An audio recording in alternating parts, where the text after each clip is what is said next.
पण आता विरसनी येथील शेतकरी श्रीमान अमोल गोरे, तालुका हिमायतनगर, जिल्हा नांदेड यांच्या शेतावर हळदीचा प्लॉट पाहण्यासाठी आलो.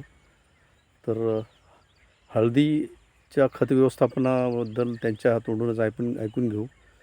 तर अमोल दादा नमस्कार. नमस्कार सर.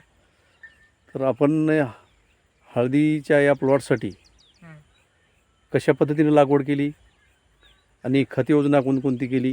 खत योजना सर आता हे आपले भेसळ डोस टाकला. बेसल डोस टाकला. Multiplier 2 kilo. मल्टीप्लायर 2 किलो एक सोडलं, एकदाच सोडलं की दोनदा सोडलं? नाही, दोनदा सोडलं. 2 ड्रेचिंग केल्या मल्टीप्लायर. 2 ड्रेंचिंग केल्या. तर 2 ड्रेंचिंग केल्या. तर या वर्षीच वापरले की मल्टीप्लायर याच्या अगोदर वापरलं होतं? नाही सर, या वर्षीच वापरलं.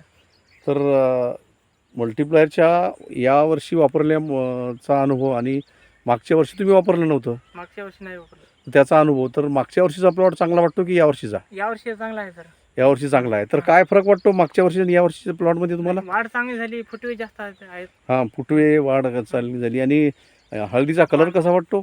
काळसर कलर आहे. हां, हिरवा. हळदीला सरासरी हिरवा कलर येत नाही, परंतु हां, आणि फुटवे खूप काढले नाही का? आणि पानाची जाडी वाढली. पानाची जाडी वाढली. तर तुम्हाला मागच्या वर्षीपेक्षा यंदा उत्पादन जास्त होईल असा अंदाज आहे का? आहे ना. आता दिसतात दिसायला म्हणजे. हां, प्लॉट चांगला वाटतो. प्लॉटकडे पाहिलं की समाधान वाटते. तर इतर शेतकऱ्यांना मल्टीप्लायर वापरण्याबद्दल काय सांगाल आपण? सगळ्यांना वापरायला पाहिजे, सगळ्या शेतकऱ्यांना. आपल्या शेतीचं उत्पादन वाढीसाठी मल्टीप्लायर वापरायला पाहिजे.